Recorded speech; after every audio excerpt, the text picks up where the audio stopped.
It's Hump Day here on UCY.TV, and you are listening live to Boiler Room Radio. My name is Jim Funke, and we'll be together for the next 120 minutes. Can you count them off? And as usual, I have my brother from another mother over on the East Coast, Mr. Lance Musser. Good evening, Lance. Hey, good evening, Jimmy. How are you tonight? 3 inches of snow again. Holy third time this year. Yeah, third time this year. That's like last year we didn't get any. Year before that, hardly any. Year before that, hardly any. This is our third bout. Ice and crap. And we got 3 inches of snow, and now it's raining. And it's supposed to get up to like 43, 44 tomorrow. So all of it will, hopefully melt and then get back down to the 20s. So it'll turn into a huge sheet of ice. Yeah, they've treated all the roads, but I saw some footage on TV today on the Weather Channel, or it was later on this evening, I guess. I was just walking through, and they were showing Raleigh, North Carolina. Oh my God, man! It's like people are just sliding off the roads everywhere. It's unbelievable. They just don't get it. When I turned down my street, I couldn't even press on the gas. And it had been snowing for about an hour and a half when I finally pulled down my street.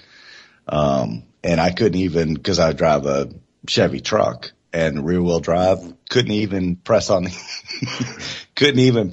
gas, and, pressing on the brake, I almost, slid. Yeah. You just got it was very slick. So coasted up into the driveway. Hope nobody gets exactly what I was doing. Yep. That's exactly what I was doing. I don't understand why they don't just shut the towns down. I mean, you get the forecast and it's coming, and, just go ahead and close everything. Just go ahead and close everything. I mean, yeah. If the people are going to be that, like they were in Atlanta, just abandon your car in the middle of the freaking interstate. Are you serious, man? There was hundreds and hundreds of cars just left on the road. Well, I mean, like we talked about, one of the first snowstorms of the season in Boston was so bad that they did the same things. They abandoned them on the interstates, and, they're used to that crap up there. We're just getting some freakish weather, if you will. Yeah, it's freakish. Biblical. I think I've heard them say it a couple times. Never before in human history. I don't know about that or not, but right. Definitely some strange things coming. These are interesting times that we're watching unfold in front of us, and not just because of weather, and freaky harp storms and. Yeah, and I know we all talk about that. Other hosts talk about it too, and then that's a fascinating thing when you see that network of ground-based transmitters. I guess they are. Yeah, I think Russia's got 3 of them. We've got 2. There's one in Texas and one in Alaska. I think France has one. England has one. Scotland has one. Israel, I think, has one somewhere out there in the desert. China's got 2. I think there was like 16 or something the last count. I don't know who else has them, but I think they've even got a little mini one down there in Antarctica. They got portable ones too. The ones on the boats, the barges. Yeah, barges. Yeah. Looks like a big teardrop and stuff. Yep. Interesting. So, anyway, that's part of your market minute, man. Are you going to start giving weather updates too? Yeah. Pulling your chain, man. Don't worry about it. That is the safest job in the world. Giving weather updates? Yeah, just walk over to the weather. And now for the weather, let's go to the window. I am checking the Nova Scotia weather updates though every day because I love my buddy there. For Dogs and Wolves. Yeah, if anybody hasn't been on YouTube and gone to Dogs and Wolves, go subscribe to that guy. He's something else, man. He's something else. I tweet out all of his North America weather alerts because he's a special guy. I like him. He pulled on my heartstrings a couple times, and I really do. Oh yeah, he's autistic, and he's really into the weather, and he gives passionate weather reports. Yes, and that's what I just like about him. Get your cases of Pepsi. Get your cases of Coke. Buy your Chinese food. Order your pizzas. He's great. If you want to go for a walk, don't. Don't get caught in a snowstorm. Be safe. He's awesome, man. I love him. Dogs and wolves. He is too. All right, let's jump into the smoke 'em market minute, man. I want to know what's going on Wall Street. Those freaks out there are getting ready to destroy this whole goddamn thing. So let us hear. Nobody knows what's going on. But the Dow is what? I would venture to guess that Rockefeller knows. I would venture to guess that most of the Rothschild clan knows. Rothschilds, W. Chases. Bush. Yeah. Anyway, keep going. Yeah, there's a certain 0.5%, that of the 1% that really know. But the Dow is 15,963, which is only 37 points away from back to that 16,000 feel good threshold. Well, fuck it. Everything's fine. Don't worry about it. Yeah, it's all fine. S&P down, NASDAQ was up. The bonds took a hit today, but not an overly bad one. What's really got it going, and for years we've talked about the Bernanke inspired rallies, and Tuesday brought the market its first Yellen inspired rally. Oh, geez. She reassured the markets yesterday that it could expect more of the same from the central bank. And I'm laughing while I'm reading this.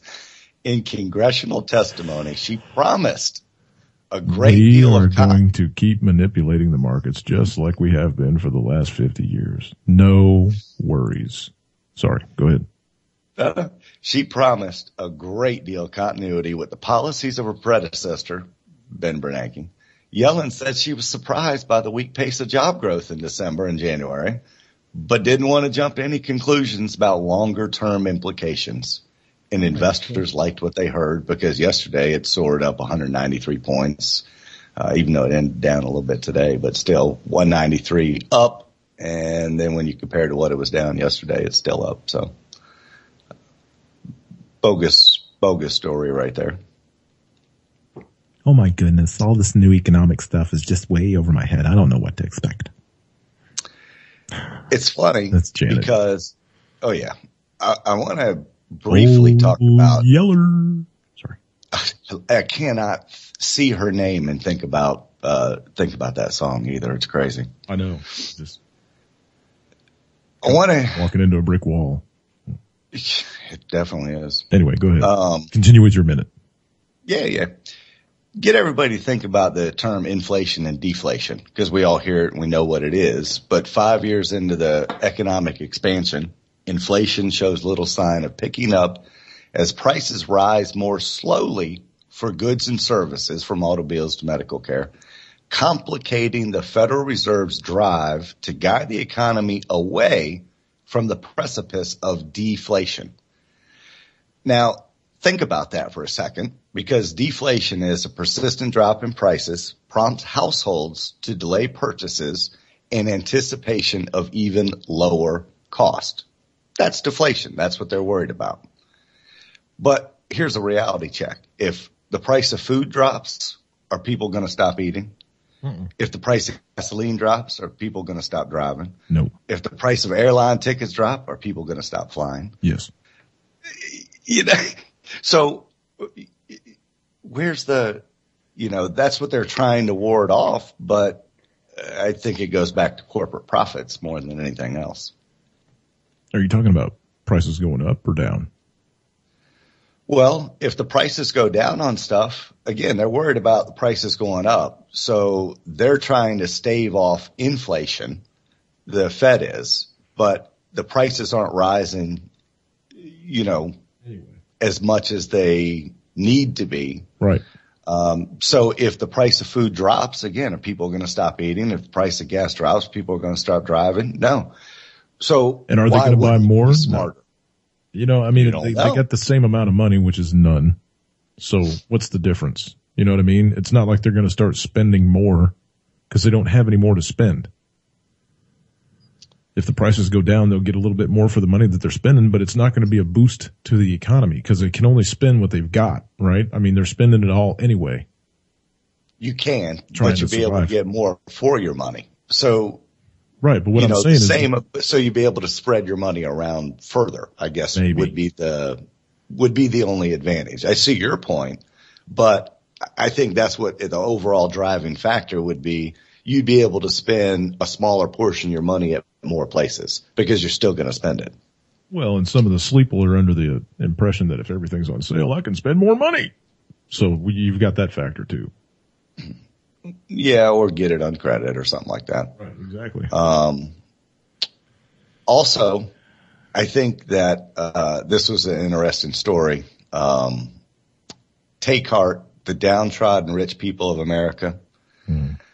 The billionaire bottom feeder Wilbur Ross on Tuesday declared that the 1% is being picked on for political reasons, and that poor people should stop their griping and get themselves an education if they want to stop being part of the 99%. Are you serious? Education is the way, and this is Huffington Post, education is the way that people get out of the ghetto and into, if not the 1%, something close to it. Ross explained in an interview with Bloomberg TV. He's so full of shit, man. You know, it's not, it's who you know. It's not where you go to school. It's whether or not you were selected to be a part of the big club. You know, maybe if you get into one of those Ivy League schools and you turn out to be a real superior scumbag, backstabber, little snitch bitch, then they'll invite you in. But normally you're selected from way back. You know what I mean? Born with the golden pacifier or whatever they call it. Silver spoon, whatever. Silver spoon, that's it. Yeah, that's what I was trying to think of. Those people are selected. That's the end of the game. It's been that way for a long, long time. Another billionaire, the Gnome King Sam Zell, that's a hard name to say, who last week told Bloomberg that the 1% are being pummeled because it's politically convenient to do so and because the poor are simply incapable of working as hard as the rich, leaving them seething with jealousy. Lazy jealousy. He can go quote unquote. He can go push a rope. You know, I imagine it's really hard rolling over your freaking wallet every day to get out of bed. Kiss my ass, rich man. He also added that his watch was not some crappy Rolex, but worth a 6-pack of Rolexes. Just throwing that out there for everybody, you know. And I'm sure he trotted off into his Rolls Royce and, you know, toddled to the airport and got on his private jet and flew back to his asshole mansion. One of 7 that he has around the world. And to end my part of it, you know, it's a good news, bad news. Good news that there's one less banker rolling around that can screw us, but bad news that, you know, he did die and lost his family, or his family lost him and everything else. But there seems to be number 6 now, executive at JP Morgan, a guy named Ryan Crane, 37 of Stamford, I guess is Connecticut. That's 2 that lost, JP that lost. Yeah. One of them dove out a window over in Europe, over in England. He's a ex-JP. He was an executive director of Global Equities Group, which equities were part of the debacle that we were caught up in anyway. Schneidi. So yeah, you know, into the frying pan. And one reporter out of the frying pan. Yeah, so now we have 6 bankers and 1 reporter that was doing investigative reporting on the bankers, on the LIBOR scandal and manipulation, which is what a lot of these guys were under investigation for, congressional, not even over in Europe and stuff, but court hearings and again, we talked about it last week, the conspiracy that these guys were knocked off because they wanted to come clean. Snitch. Mm-hmm. And then you postulated that maybe they were going underground because they knew that the fall was imminent. And they wanted to secure their 4x8 cell in the bunker. Well, and I mean, what more I even said was, that they ruled all these things a suicide real quick. Even the nail gun guy I mean, quick ruled them suicides. I even saw some before kind of autopsies were done X-ray. or anything. Yeah, I saw some kind of X-ray picture floating around on the web. I don't know if it was real or not, but that guy banged himself 6 times in the head and twice in the chest with that nail gun before he finally either passed out from the pain or bled out or whatever, or maybe hit the soft spot or the sweet spot. I don't think you could hold on to the trigger. No, man. I mean, and if you know anything about a nail gun, you really have to screw with it. Yeah. To take the safeties off. Yeah. Cause it's designed to be pushed against the 2x4 and whack. Right. So, to get that plunger safety to not work, I mean, are you really going to push that thing up against the side of your head and bam! And do it again after you did it the first time? I don't think so, man. Right. That's just super, doesn't pass the smell test. Mm-mm. And the guy on the side of the road in his car with 2 gunshots? I don't know. Suicide, I guess. Sketchy at best. At best. So we'll see as the weeks go on, if that'll shut them up. If you don't see any more of them, then maybe it worked. Yeah. No, we'll see at least 6 more because they're cheaper by the dozen. Get a baker's dozen of them. Right. Well, just throw the reporter in for good measure. And I mean, if it is true suicides, then it's a guilty conscience for either what they've done or what they know is getting ready to come out in the open. That's my feeling on it. The reporter's not going to cap himself, man, because of what he knows. No way. No. And all these people have, the great life. I mean, none of them had. The Carl Slim guy, he had bazillions of money. I don't think it was Carlos Slim, the guy that owned Pepsi or whatever, but right. Coca-Cola. Well, no, I think that was Fox. But it was you gotta wonder if he was trying to hide. That's what I'm saying, going underground or whatever. Because he had a shitload of money, man. That guy had a shitload of money. So time will tell. I think we'll be able to talk about a few more of them on upcoming shows. Mm-hmm. So we're going to jump over here and are you done with the money? Are you done with the minute? Absolutely. Okay. Yep. We'll give Scott his 2 minutes and 13 seconds, and I think he got a new mic or something. I don't know. He sounds different. And he's changed his routine a little. Kind of throws me off, but it's all right. Still the same dude. Still the same good reporting.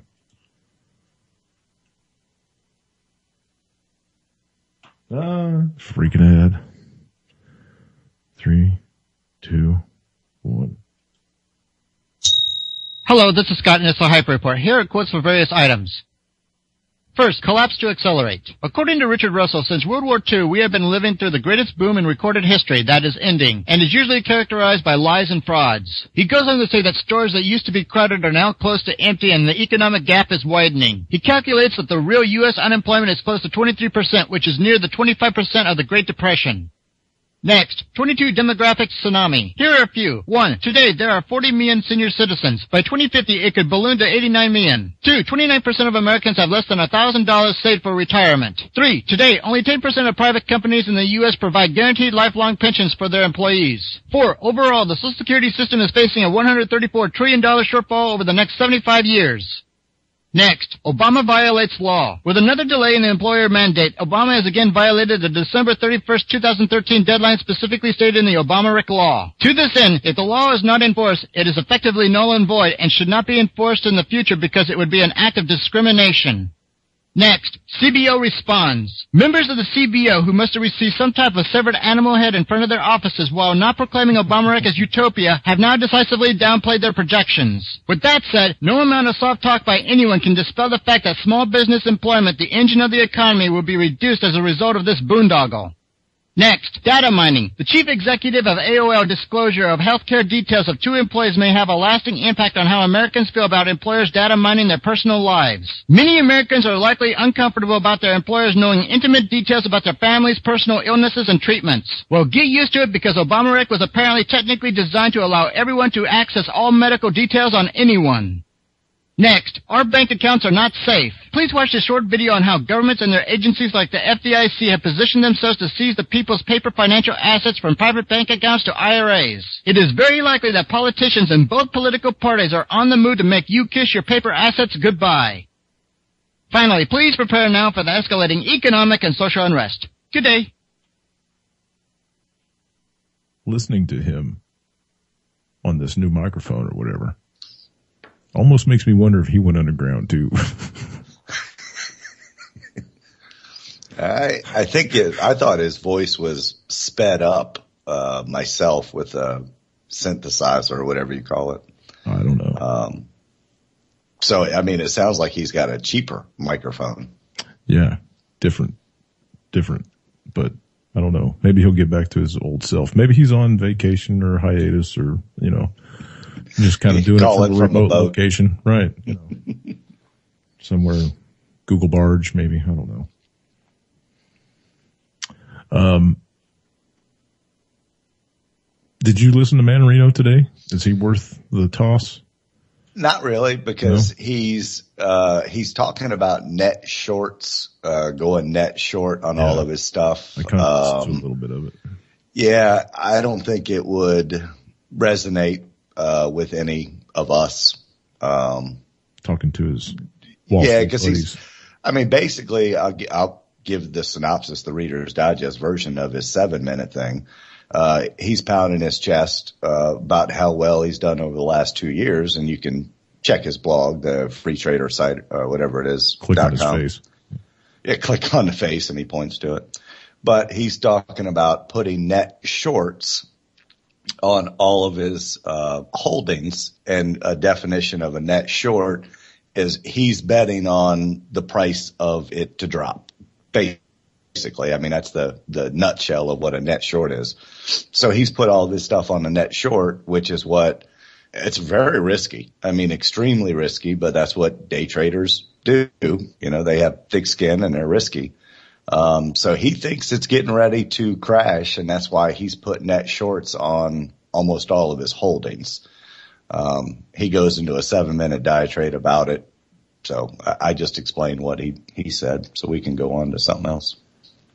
Yeah, I was going to throw some Lee Camp in here, but he hasn't put out a new video for a minute. There's one here that says shocking video of crashed drone hit with rocks by Afghanistan kids, but I love that one. Is it his? Is it a moment of clarity, or because it doesn't really say? Yeah, I think so. Is it? Okay. We'll pull it up here and see what it is. Yeah, I remember watching the video. No plans at all. Cool. Evil man's always transcending. There's some Lee Camp for you folks. Always simpletons or pretending. This is your moment of clarity from LeeCamp.net. I want to take a second to show you a real video of villagers throwing rocks at a drone aircraft that has crashed to the ground in Afghanistan. Here it is. The thing is big, too. Yeah,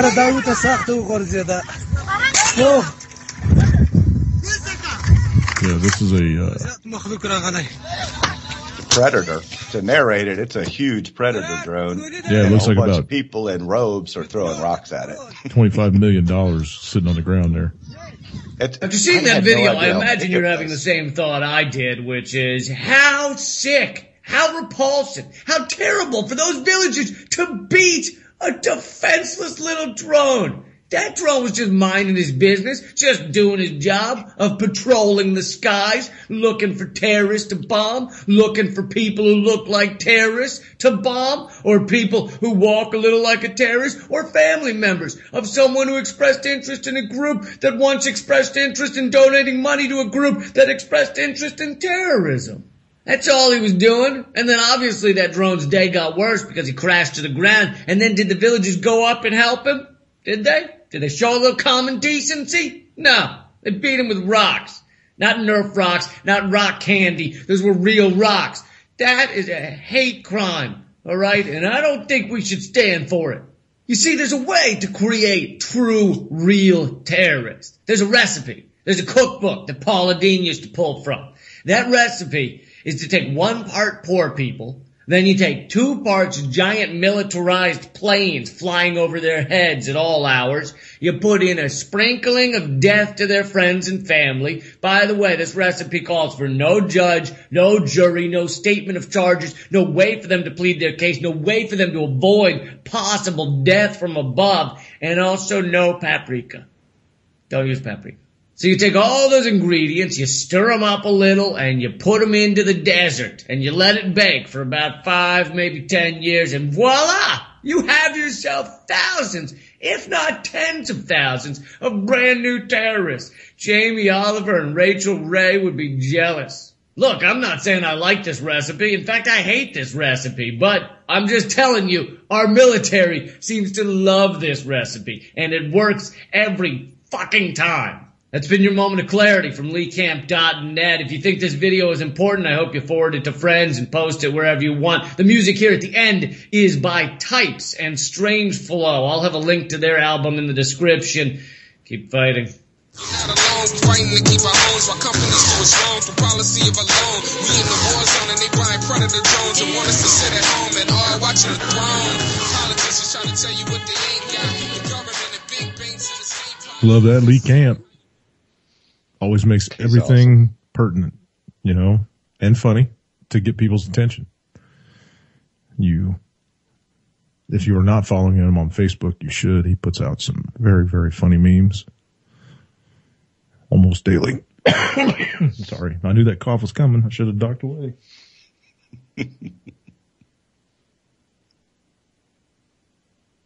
Okay, now that we got that frog out.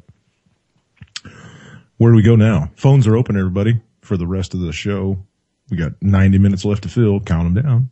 718-717-8296. I want to throw a shout out to Dana with the show right before mine. I should have done this right off the top, but Try This at Home is a very, very eye-opening show. I've listened to 2 full episodes, and I got to tell you, the chat that she generates in the room is pretty phenomenal. Salt Lake City Mike called into her show tonight and had a very poignant question to ask her, and she's very open. You don't really find that a whole lot. You know, she's very open about her whole personal life. So it makes for great radio, you know, a whole different way to raise your kids. People should pay attention. People should tweet that show out. People should forward that show on Facebook to everyone, because I think it's, dare I say, a wave of the future. If this country has a future left, I think that's the way to go. I think raising your kids in the manner that she lays out is the way to go. Introduce them to what interests them. Feed that development. Don't raise a robot. Don't raise a statist. Raise your child, your offspring, your spawn, your legacy. You really want to leave your legacy to the state? If I had a kid, I wouldn't. That's for damn sure.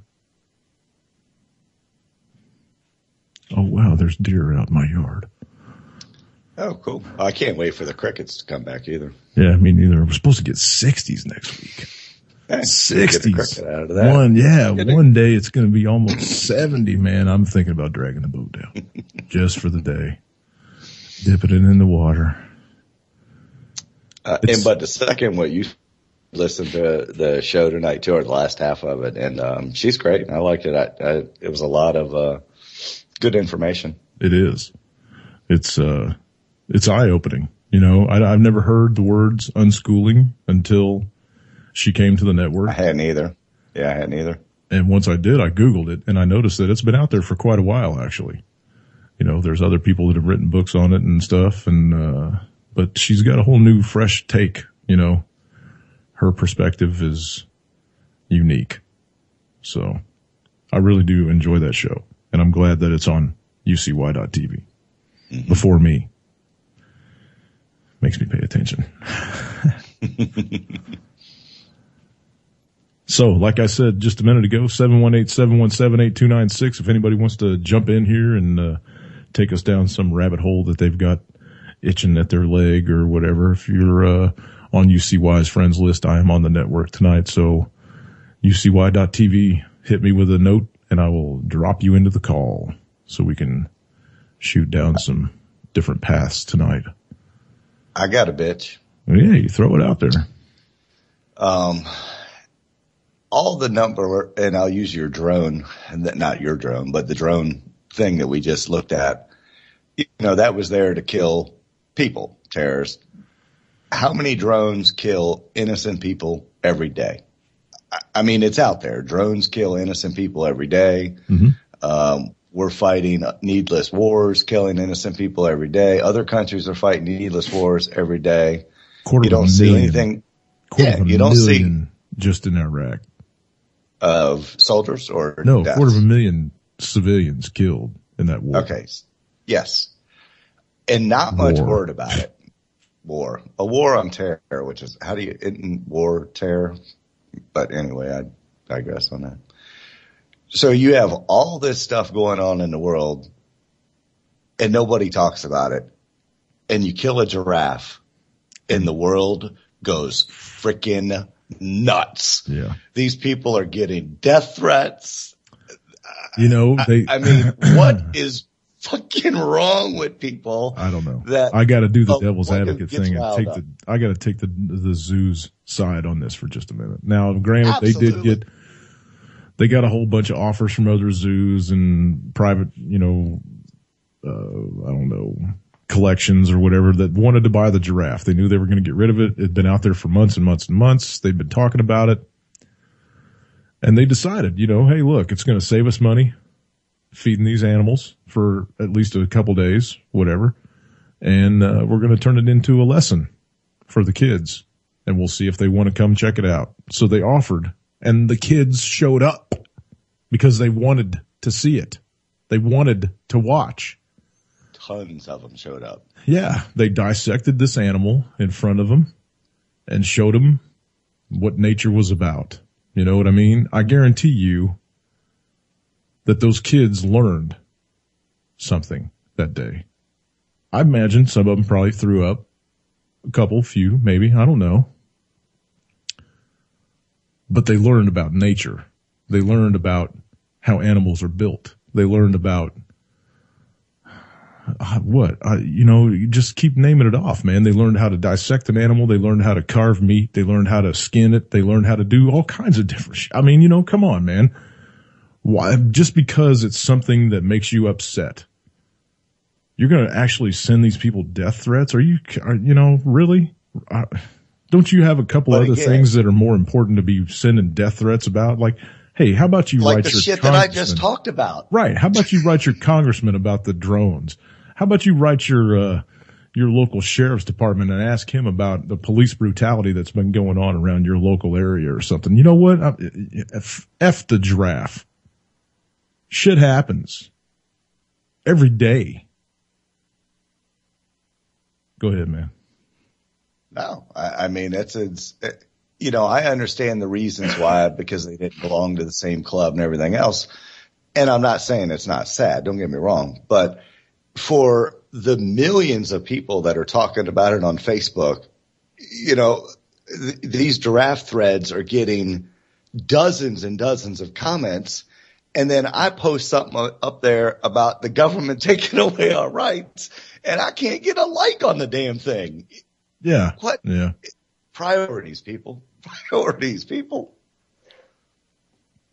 That was my bitch of the night. That's been burning me up since it happened. How many giraffes in their prime? Like, this thing was what, like 7 years old or something, they said? 4, I thought. 4, whatever. But it could be 7. I thought. Okay. But how many get dropped in the middle of their prime out in the Serengeti? I don't see you guys sending death threats to the clan of lions that took them down. For real, people, get your heads out of your asses. As Mike says, I think zoos ought to be abolished too, because it's, in the circus and everything else, but they do exist. And I mean, they are learning places. Some of them that you could only get out in Africa or Amazon or some other places, but people need to get their priorities straight on what's pissing them off. There's a big difference between seeing a lion out in the middle of the South Africa versus seeing one caged up in a zoo in Chicago or Philly or St. Louis or New York or wherever the hell. You know what I mean? When you see them in their natural habitat, like I like that one picture I saw passed around on Facebook, I think, where they built the trucks. You know, they made this zoo. Sure, it's a zoo, but all we did was fence in this huge ass area of Africa.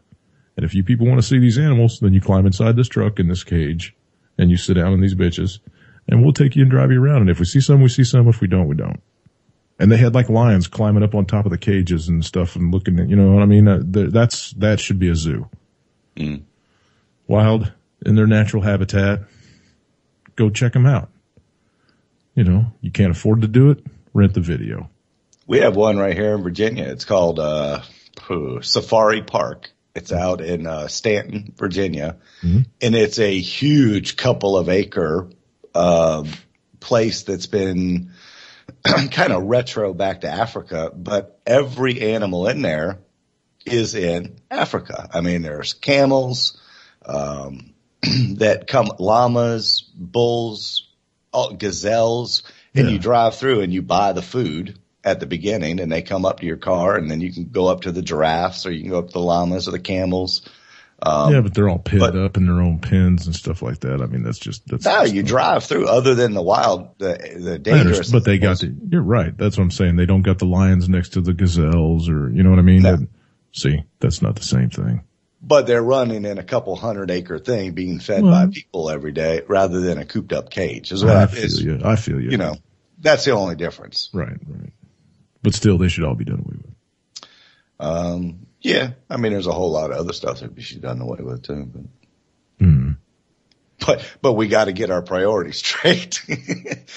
And, you know, I'll move on to my next thing is, I don't pay attention to politics is one of the most ignorant statements a person can make. And I know you hound on me and ground on me for following politics and really, I follow it too. I just laugh when I listen. Because you have to know what the enemy's doing. Mm-hmm. And I mean, really. So my job is I follow the politics just so I can try to convince people that do believe in politics that they're a farce. And let's get more people thinking like us. But, you know, so I use it as ammunition, like what Rand Paul's doing, where he's got that lawsuit trying to, you know, abolish the NSA or stuff. Mm-hmm. Yes, it's probably just posturing and everything else. But this is one of those things where, you know, you're damned if you do and you're damned if you don't. Because if you sign up on this thing, then are you labeled a terrorist at that point? You know, you follow me there? Yeah. So then do you get on that list for following politics at that point? Or because you don't follow politics, now you're a patriot? And you're on another list at that point. Blue list, black list, red list, white, yellow list. I don't know. I've seen things where they mark your mailbox. That's for newspapers. Those little dots and stuff. Yeah, whatever. Okay. But I'm just saying they throw it all out there. Well, let me put the kibosh on that story because I've seen that story go around, a dozen times about, you know, the reflectors on the mailbox, just in case anybody's not clear on it. The newspaper people put them there because it's easier to see which houses get deliveries for morning different editions. That's all those are. I mean, I've seen the newspaper people putting them on the mailboxes. And a good friend of mine was a carrier, and he told me. I don't have one on my mailbox. Do you get the newspaper? No. There you go. You got one on your mailbox, man? I'll get the newspaper. Okay. Just checking. And my mailbox is, our mailman actually has to get out of his car and walk around the neighborhood because all of our mailboxes are on our front door. We don't have them on the street in this neighborhood. Yeah. Ours drives a 4-wheel drive. Yours would have to. Yep.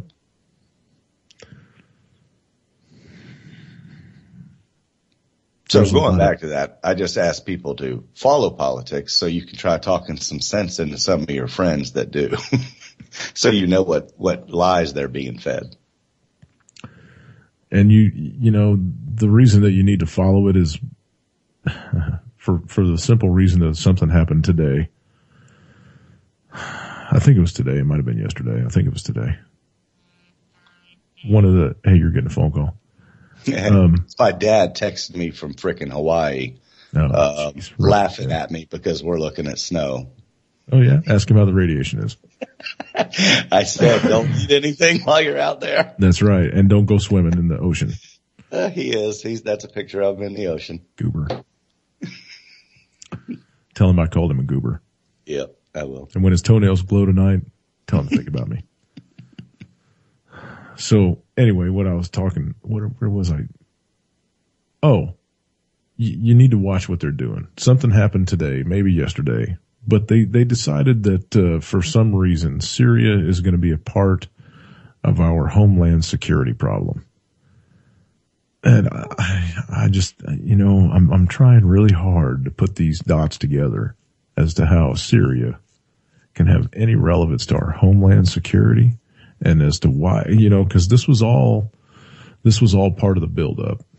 When you people were listening to Bronco running for president the first time, and he said that we needed to have a homeland security force that was just as well armed and just as well funded as the United States military. If you haven't been paying attention, it happened. It happened. They have built the personnel, TSA. They have bought the weapons. They have bought the ammunition. They've bought the secure, what do they call them? Pillboxes. And the MRAPs. Yeah. Well, that's going out to, law enforcement. You know, that's not really, I mean, they fall under the umbrella of DHS, but I'm just talking about strictly DHS employees, TSA, CIA, FBI. The Postal Service has just purchased ammunition and weapons, handguns, 40 calibers,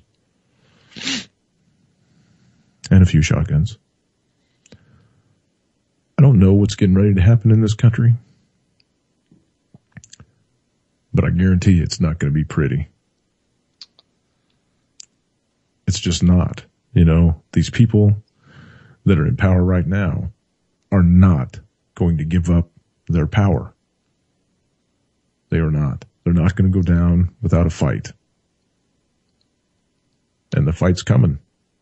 And they're getting ready to pick it with us, I think. Anything you want to add? Sure. We've had many conversations about this off air, you know, between the two of us. And I've always said, you know, the military, and this is where I get that video ready if you'd like. Yeah, it's ready. This is where, you know, we've talked about the military just between you and I.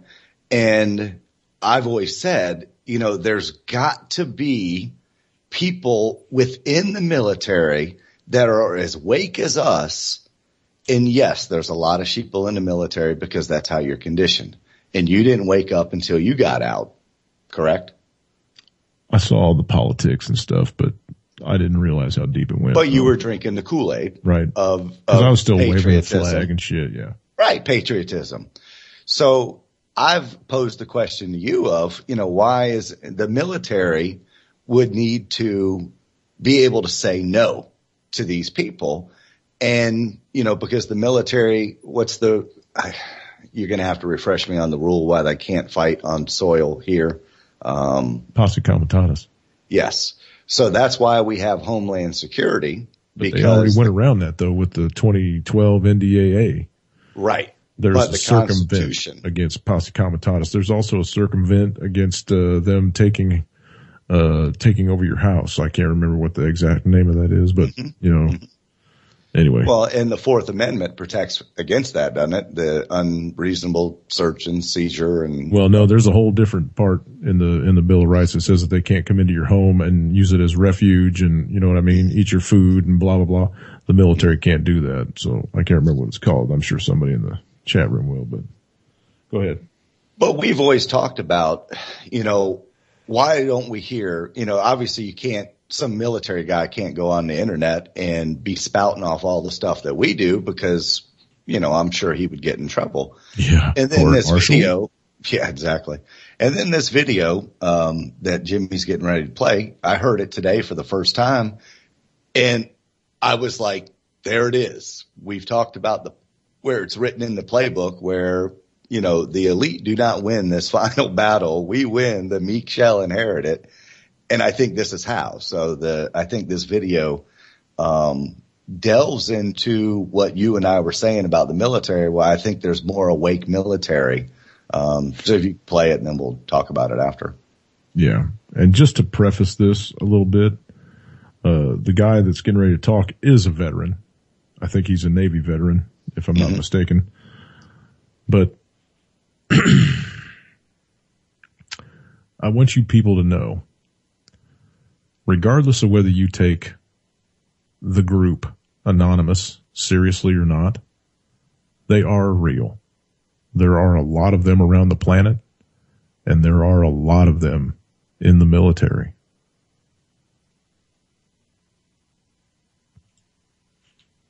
Gabe's on. Every once in a while, I read one of the emails that I receive, and this one I think's worthy of turning into a video for a whole lot of reasons. I hope you agree at the end of it. Here's what he wrote. This is a military individual that's responding to some of the other comments other people have made, which is, why doesn't the military come and help us? And again, he's a military individual. Here's the problem for us soldiers. We can't trust each other, as there are those who are extreme liberals, socialists, and love the current administration. We're infiltrated with his traitors, and we don't know how to organize without others turning us in and sabotaging our plans. That's just one problem. Outside of that, as an organization, we have become plagued with dysfunction, toxicity, illness, injuries, and betrayal. It does not allow for a good foundation at the current moment for us to clean house for our country. They know this. They created the environment as it is right now. We didn't see it till it was too late. I saw it. Militants are forming, but in small pockets, and unable to fully unite and plan our strategies in secrecy. And there are watchdogs out there watching us attempt to plan. I'm sure every word I am typing right now is watched. There is no privacy in which we can operate on our own soil. Our best efforts will only be when they place us on orders against you. That is when we will know what soldiers will bleed for you and which are loyal to this regime. That is when we will give and go AWOL and fight. But at this time, I do not see even that going well. It will be chaotic at best. We will need help, and it won't just be the traitors, new army we will fight. There will be other Americans, our own neighbors, friends, and family that still stand by this president, and we will be required to put down our own. There are huge realities in war we will all have to overcome. My heart beats fast when I think what is coming to our citizens that I love so deeply. I am so very sorry. It appears we have failed you. Now, that almost makes me want to tear up because I believe what he said. This administration is a cancer that has destroyed the moral foundation of our country. And what he said is very telling. They're going to wait until this administration orders them to fight us, the American citizens. This is nuts, folks. This is completely and totally insane. It hurts me deeply to see what's happened to our country. It sickens me to think of what my children and my grandchildren have in their future with this madman destroying what was once the greatest nation in the world. In the last 60 seconds, I know you can hear the emotion in his voice when he starts talking on his own after he's done reading that soldier's letter. Now, granted, he might still be a little delusional in the whole aspect of this country and how great it's been. For a minute there we were, but it's always been under their thumb from its inception. But the gist of that video is very real. It's very, very real. And if the soldiers in our military that are wide awake see it coming, Wall Street sees it coming. I see it coming. I know most of you out there see it coming. Now, granted, I've been saying this for over a year. It's coming. Get ready. And sometimes when you blow the horn too often, people stop listening. Don't stop listening. I'll say something on that. Just like that website that I dropped to you earlier, which was the implodeometer.com. Mm-hmm. It showed the first banks closing because of the fraud and everything else. In what year? 2006. 2006 was when people started ringing the bell about the impending collapse. And those same people for the next year and a half, because the collapse wasn't until like July of 2008. They kept selling. We kept doing the loans all the way up until last moment. But the people that were being told, oh, you're crazy, you're crazy, you're crazy, the ones that were preaching about the fall had to do it for a year and a half before it actually fell, because they saw it coming. Everybody saw the signs. They listened to the right people. And, the last warning started about a year and a half ago. So, yeah, everybody's going to keep saying it. But just like the last people that kept saying it, they're the ones that are able to say, told you so. Yep. And how safe are you? How safe do you really think you are? FDIC insurance? That's a comfort. That's a joke. If you think that you've got any amount of money that's in the banks, when they all of a sudden hit the nationwide, maybe even worldwide bank holiday, you got shit. We got one Monday. Yeah. You think you got, and I'm telling everybody right now, go get some cash out of the bank.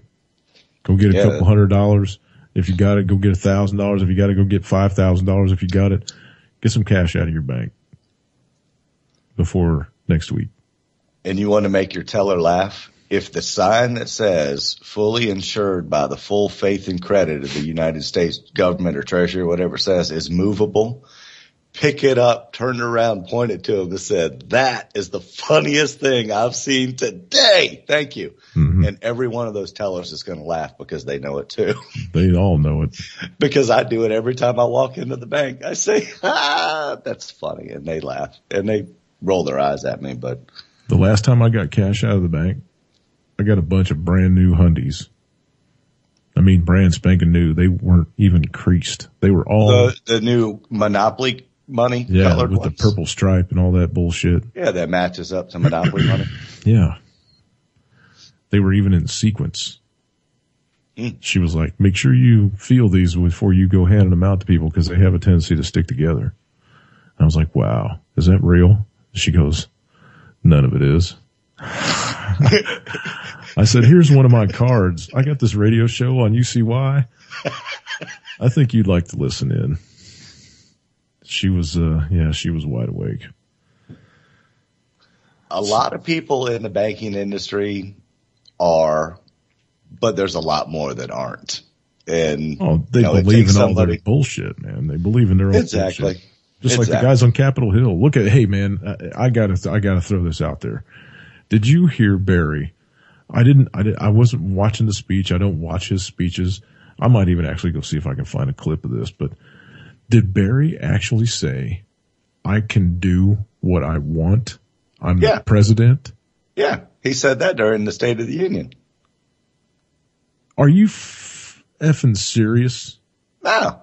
But again, you've got executive order, that authority, I guess, has been around a long time. But from what I understand, an executive order is not enforceable, I guess, but it doesn't seem that way. But yes, he did that. He said that. And today he did his first swipe of the pen. And remember when we had the story about the minimum wage for federal workers being up to $10.10 an hour? Mm-hmm. That became effective today. Did you hear about that? Well, yippee. That became effective today. In fact, here's the article. Obama makes good on State of Union promise. And, that's what he did. He raised the minimum wage for federal contract workers. He declared it's the right thing to do. Can't argue with that. But do you know how many people, this is a trick question here, that are working employed in the United States of the job force actually makes minimum wage? Say that again. How many people that are working in the workforce right now are actually making, and not federal workers, I'm talking about everybody, how many people are actually making the true minimum wage right now? $70.25 an hour. Yes. How many? What percentage of the working? And this is a trick question 3%. For the room too. Less than 2. Less than 2. I was close. You are. Now, it doesn't take into account it's not people a living that are wage, making, man. No, and it doesn't take into account people working at a nickel or 10 cents or 25 cents above that minimum wage. So that's a flawed number in my mind, because they should have said how many people are within 25% of that number. And I think it would have been exponentially higher.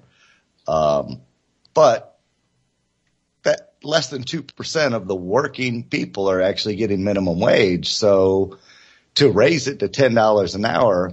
But that's only for federal workers, dude. That wasn't for. And that is. And our story that we reported on when that first came out said that there were only 10,000 people that would be affected. And now, granted, that's 10,000 people that might be getting some more money, so good for them, that they can now spend. But it equates to such a small percentage of the people. It's more for posturing and everything else. But the big story is he did it without Congress's approval. So, but it's 0.03% of the population of this country. But anyway, yeah, whatever. So some of his status buddies got a bump in pay. Yippee. Mm-hmm. I had to sit down, dude. My legs are killing me. I had to sit down. I spent 2.5 hours into my house today crawling around in the rocks and shit. For what? Oh, stretching a cable for my mom's television, putting the new cable in, and checking out everything under there, making sure all the ductwork and stuff. It was kind of a nice day out today, but my old ass been used to doing that, dude. That's the first time I've been under a house in about 10 years, probably, crawling around. You know what I mean? Yeah, do it for a week and you'd get them muscles all toned back up real quick. I think my body quit on me. I'm 45, goddammit. I ain't supposed to be doing that shit. That's middle age, isn't it? And what they call middle age? Shut your hole. So if you lived to 90, you're middle age right now. Right. I'm living to 90, sure. I probably reached middle years ago, according to, the way I live. Yeah. So Hunt said in the room that her minimum wage where she lives is $9.10 an hour. Yes. Hunt, that's still not a living wage, Hunt. I don't give it. $15 an hour is not a living wage if you have a wife and a kid. $10 an hour, just to give you easy math, $10 an hour times 40 hours a week is $20,000 a year. Because the number of people that I do loans for. And how much do you give Uncle Sam? Well, if you're only making $20,000 a year, I can assure you that you're not giving a whole lot to Uncle Sam. And He's still taking some. You're going to get it back. Thank you for bringing that up, because I want to talk about that for 1 second. You're right, but tax time is here. Oh, yeah. How many people don't pay your taxes, people? Well, and I'll bet that the majority of the people in the room, and they can correct me if I'm wrong, get a tax return back every year. Would you agree? Yeah, I mean, I'll let them beat me up on that question, but no, I'm pretty sure. I mean, we've got a lot of small families that listen to this radio station. Everybody's got kids. Most of them got kids and stuff, and the job situation is just nowhere in this whole country. I mean, how many of them do got a job? Here is what I want to tell the people. Mm-hmm. If you're getting a tax return back, you're getting screwed, because you fed into the man's and they plan, kept your interest, and they kept your money for 12 months and then decided to give it back to you in $3,000, a $3,000 lump check or a $4,000 lump check. I would say the average return is between $2,500 and $4,000. Would you agree? Mm-hmm. All right. So here's what I tell people all the time. If you're getting a return back, again, you're getting screwed. So go into your payroll department and ask them to raise your deductions. You're allowed to have up to 5 deductions on your pay stub every single week that you get paid, or every single other week or whatever. So what it's going to do is, instead of you getting back $3,000 at the end of the year, you might only get back $1,200, because you got an extra $200 a month in your paycheck because you kept more of it and spent it on what you wanted to spend, and spent it on what you want. Because all taxes is almost everybody overpays, unless you're itemizing and you're making over 80, 90, 100,000 adjusted gross income, you're going to get a return back. So why don't you take your money every month instead of waiting for it every February or March or April? And Please, I remember when I was a kid, this was the mindset that everybody was in, was that when tax time came around, man, we get this big fat check from the government, man. And no, it's your money, dude. It's your money. You're not getting free money from the government. It's your money. But everybody treats it like it's free money. You know what I mean? And I'll answer Salty. They used to because they didn't have to spend it on bills and stuff that they were behind on back in the day. And you're right. And Salty Dog said, no, he changed all of his exemptions, so he pays a couple $100 every year. And that's what I encourage everybody to do. But sometimes you don't have that $200 or $300, $400, $500 to send in for your taxes. So that's why I say adjust your holdings so you're comfortable. So you still get a return back if that's what makes you comfortable. But you would much rather write a check for $100 to the IRS every year. That means that you won on their crooked game. Yeah, you got to play the game, but you won on their game, on their terms, because I owe you money. And then guess what? If you end up owing money, you file your taxes in January and you owe money, don't put a stamp on that thing until April 15th. I mean, wait till the last minute. Hell yeah. To send give them money. Anything, man. Don't pay your taxes. That's what I'm telling everybody. Don't pay your taxes. And if Uncle Sam sends you a letter, say Jimmy told me not to. Don't give my last name. Just say Jimmy. Yeah, right. But, and Road Dog says anything under 16 a year, you're not required to file. That may be true, but if you ever go try buying a house or something like that, you're going to have 2 years worth of taxes. So my recommendation is always, if you make money and you get a W-2, even if it's $6,000, I would still file it, because you may get a $50 return back off of that $6,000 or $12,000 or whatever. Hey, if you get $50 back, that's $50 coming from the government. So if you don't want to be on the grid, don't file your taxes. Don't send them nothing. Well, the thing I'm not telling anybody, don't. No. This if is you're my show. working This is my show. I want to indulge some. I want to put something out. Go ahead. Never correspond with your government ever. Period. Don't ever write them a letter, send them a stamp. Don't nothing. That's my advice. Go ahead.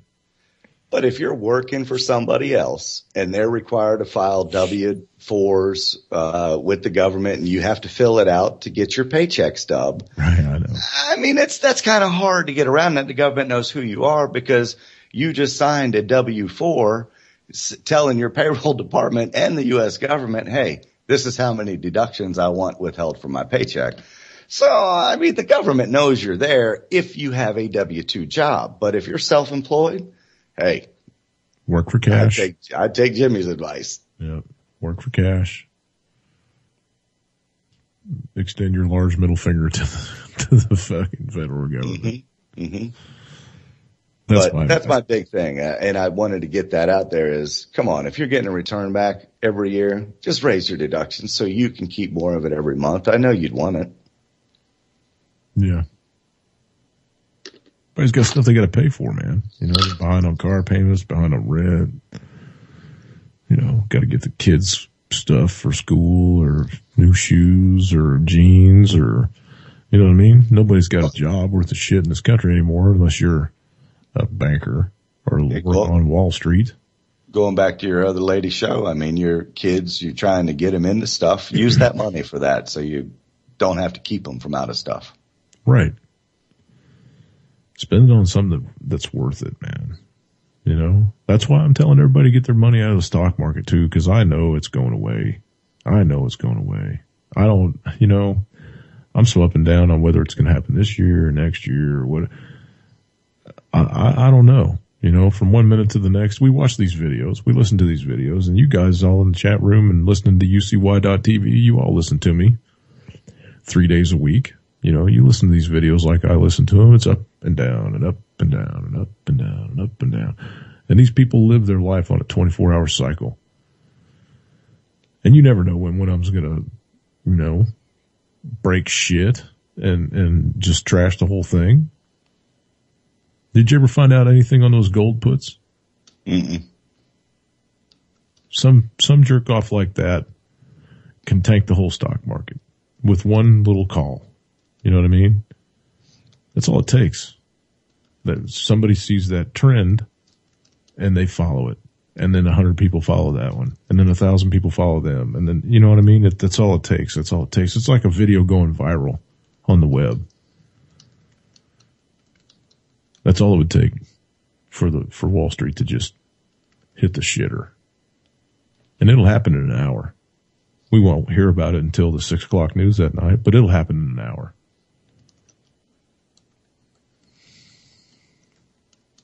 You agree? No? Oh, absolutely. Yeah. Yeah, I mean, you know my thoughts on it. Get your money safe. Get it at home where you know where it's at. Take it and do things with it that you've been wanting to do for a while. Because now's the time. You know? Been saying it for weeks. Build yourself a garden. Put up a greenhouse. Invest in some alternative energy sources. Drive a well on your property if you don't have one. Spend time with family. Yeah. Maybe take some classes, some Krav Maga, maybe get a certified concealed carry. Go out and buy yourself a nice gun, some ammunition. If you can find it. Yeah, you gotta know where to look. Listening to Primer Time last night before Prepper Chicks After Dark, and Hammy was at a gun show down in Texas, and he said they were getting stupid prices for ammo down there. I would imagine. Yeah, golden, you know, Winchester golden bullets, the little 22 long rifles, box of 550. Usually you can get them for about $25. They were selling for $80. Just stupid prices. Only thing you can find at Bass Pro if you want to make your own bullets is the casings. I mean, that's the only thing you can find in there. Yeah, that's Bass Pro. Yeah, they get usually a good supply. But, I mean, I happen to know for a fact that the Walmart one, there's, you give the guy $5, $10 in your business card, he'll give you a call when the ammunition comes in. Yeah, but they're not really allowed to do that, man. That's illegal. Well, I know that, but we're in a redneck town too, you know. I know. And hey, they're Walmart. They're getting minimum wage and a little bit more. Yeah, making a little on the side. Mm-hmm. I actually had to go into Walmart yesterday. Man, my neck is stiff as hell. From being in Walmart? No, from going under the house today, man. I'm just, all of a sudden, man, it's like getting late here, about 9, a little after 9. My body's starting to close down. But I'm just bitching about being old. I'll shut up. So I go into this Walmart. And cause, the store here, the regular store where I do most of my shopping, they don't carry some of the brand name stuff that we like to clean the house with and whatever. So I made my little trip into Walmart to stock up because I don't like going in there at all. You guys know that. Mm-hmm. Walking through, and I don't really see any do-ti-dos. I don't see anybody wearing spandex that aren't, 3 sizes too small or anything like that. I don't, it's nothing like the videos. But I get to the checkout, and the lady that's checking me out, she's an older lady. Nice lady. She was nice, cordial talking and everything. A little heavy, but she would not stop yawning from the time, cause there was about 3 people in front of me and she yawned through every one of them. Big, open, wide mouth. I'm sucking a fly out of the air yawns, Mm-hmm. And I get up to her, put my stuff down on the counter, and she starts boop, boop, boop, throwing it in the bag, and she's yawning. I'm like, wow, you must really be bored at your job. She's like, no, I'm tired. I had to work until 6 last night, and got home and went into this 5-minute diatribe about her whole day and how it started off shitty. And I was like, ringing you up the whole time, or was she already done at that point? No, she was done. Just standing there, yammer. I had my bag in my hand, and she didn't hand me the receipt yet. She was just kind of holding off on the receipt until she got done with her story. And other people still in line waiting? Yeah. It's like they got no clue anymore about customer service. They got those 2 words. I'll bet they can't even. I'm so glad I wasn't the guy in line behind you, because I would have had some choice words. Yeah. Suck a little more oxygen and shut up, lady. Or,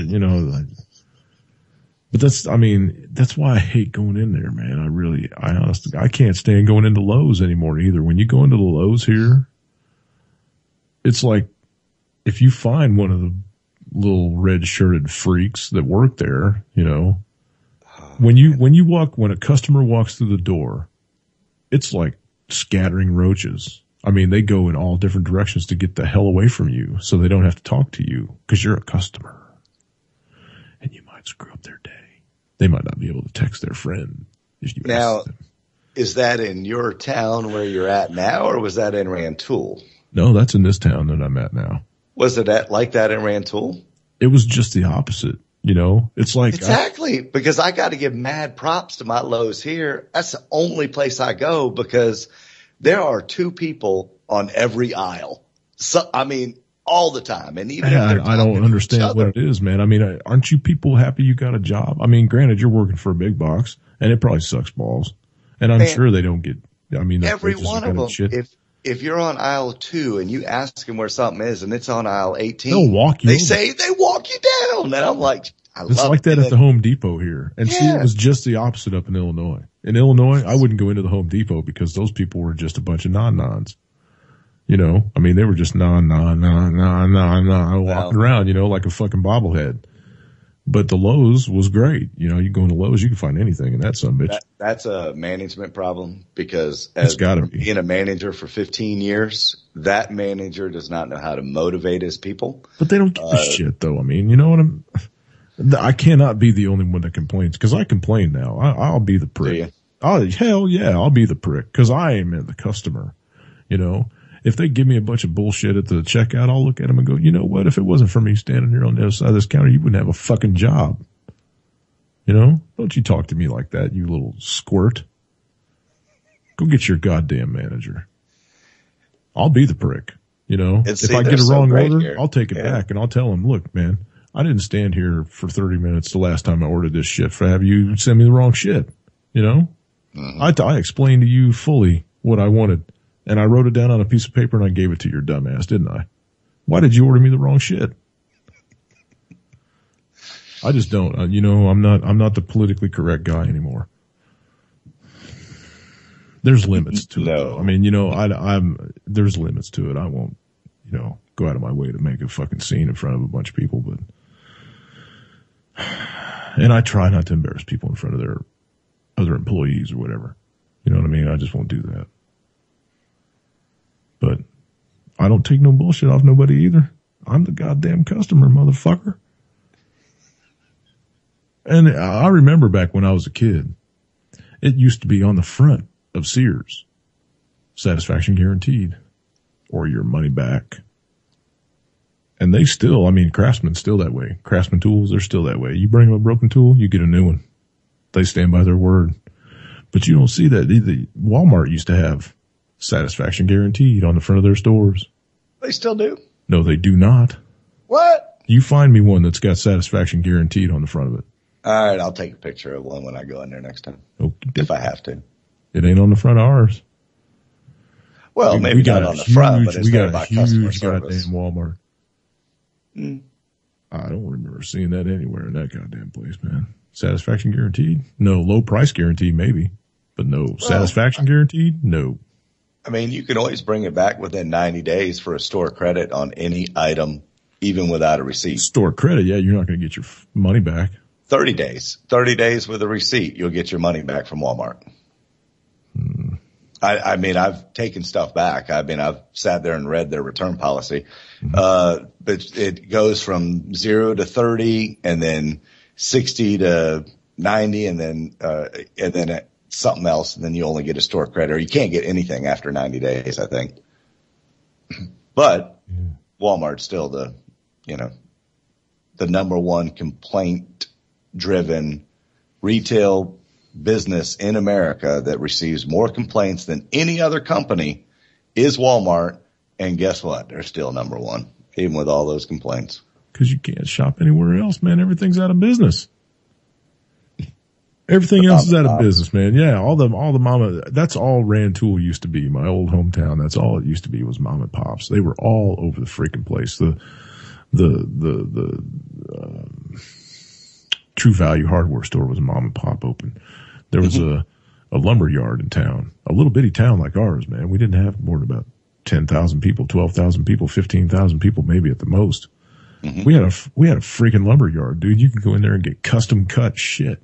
Our local lumber yard closed down about 3 years ago. I was sad to see it though. It was a contractor's They're yard. They're all gone. Everything's gone, man. Everything's, there was a They said Lowe's put them out of business. Yep. Yeah, but our Lowe's, all of our big box shit was 15 miles away down in Champaign. You know, were the prices really Walmart. that cheap, man? Yeah, I don't know. Walmart moved in. Yeah, that's what killed it. But I mean, that's what killed it, because you could buy the little plumbing crap, you know, the little knockoff shit. So that put the True Value out, you know, and then the lumber yard, when the True Value went out, the people didn't do their own home projects anymore. You know, they couldn't get any quality shit, so then the lumber yard folded up and went away in about 5 years. But they weren't selling lumber. You know, you can't buy no lumber at Walmart. No. Put the Goodyear out of business, though, because they opened a tire center. Yep. Yeah, a lot of our Goodyears have closed because of that. Yeah, then they decided to turn it into a super Walmart. So they went to the other end of town. Completely to the other end of town, out by the interstate. And they built a brand new building out there and left the one on the other side of town empty for years and years and years. It just sat there empty. Somebody finally bought it and turned it into something. I don't know what it is, but sporting goods or something. I mean, the waste. Had to be 15,000 square feet under roof, more than that, easy. We still have True Value and Ace Hardware here, and they're strong, businesses. And I try to go into a True Value or an Ace over going to Lowe's if I can, just because, I don't mind paying $1 more for an item, because as soon as I walk in, there's a guy standing there in a red apron going, "Hey, what can I help you with?" You tell him and he walks you down there and finds it. I mean, that's my True Value. If you see retail open up in a town now, it's a Casey's gas station. I don't know if you know who that is. They're kind of regional. Yeah, they're kind of regional. This was from Illinois, Midwest stuff. Or a Dollar Tree or Dollar General. And I think auto parts are still pretty competitive. You'll see O'Reilly's pop up next to an AutoZone, or, some of those still stay pretty competitive. If there's a Walgreens that pops into your town, you can pretty much bet that you're going to get an Osco Drugs or something else. CVS. CVS is a really big competitor of Walgreens. But those are about the only ones that you see popping up in new towns. Maybe a little place to rent videos and shit, or, but nothing, no handcrafted furniture stores, no, you just don't see that anymore. The shade tree mechanics are all gone. The guys that make your goddamn car go faster than anybody else's car in town, those guys are gone. You got to find a Midas or something to get your fucking brakes done now. Or Walmart. Yeah, right. If you want Chinese brakes. Or Walmart. But you know what I mean? It's just the whole, it used to be local. Our town used to be local. Shit, you could go down to the IGA. We used to have an IGA in our town where we bought groceries, man, International Grocers Association. They were awesome. They had a meat market in the back, buddy. You could go back there. And they were still cutting the shit off the hook swinging beef. You know what I mean? You can get your hamburger ground however you want. That's where I shop. I get all my meat at the local farmer's market because it's just like what you're explaining. You can't effing find that around here, man. That's a shame. It is. That was in our hometown, dude. The IGA, that place rocked. That's where I got my first job, bagging groceries.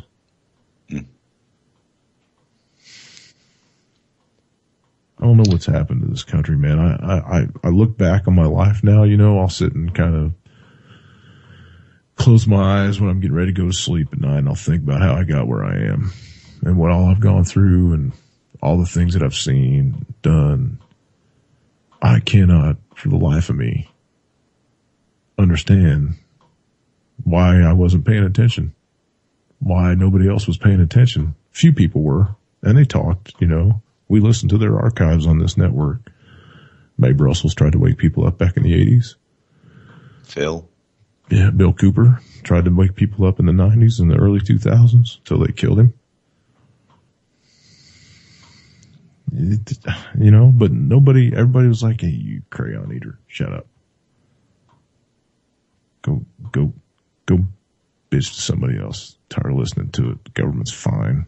What are you talking about?" And now what? Obviously, those people that said shut up a lot aren't listening. They gotta see it. You gotta see it. You can't watch the TV nowadays without seeing some bullshit. You know what I mean? The funding of Al-Qaeda over here, the killing of Al-Qaeda over there. Same goddamn group of people. What are you talking about? Syria's a homeland security problem? Since when? Syria's not Texas, Florida. It's not even on the same freaking set of continents.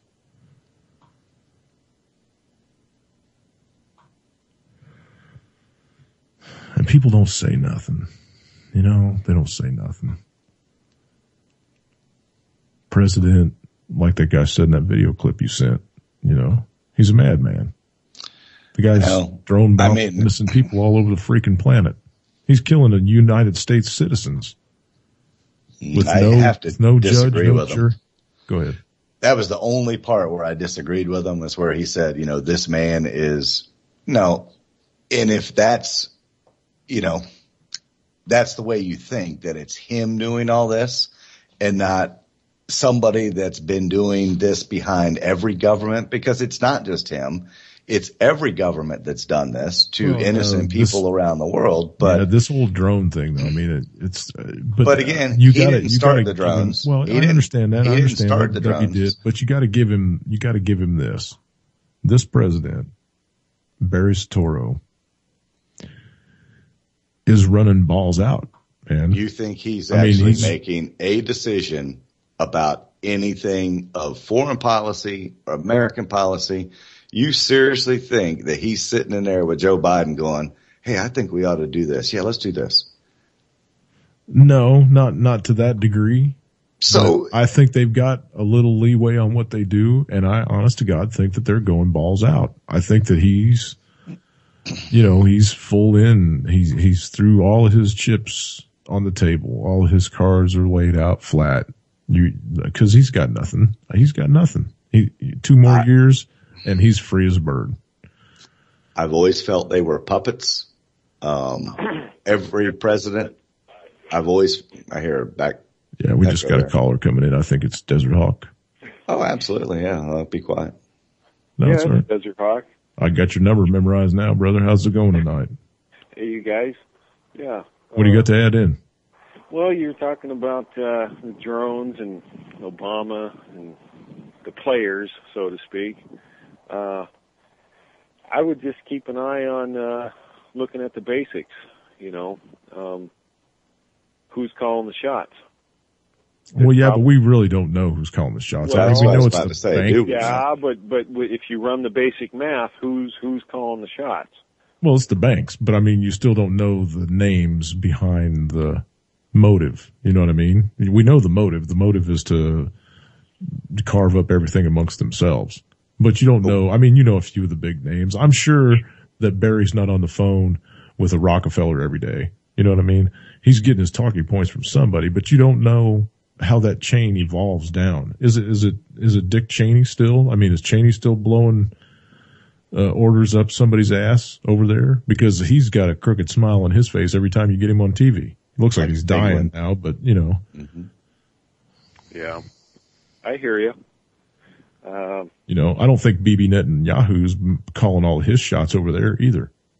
I just really think it's strange that within 2 years after the space shuttle was canceled, that we got all these drones flying around.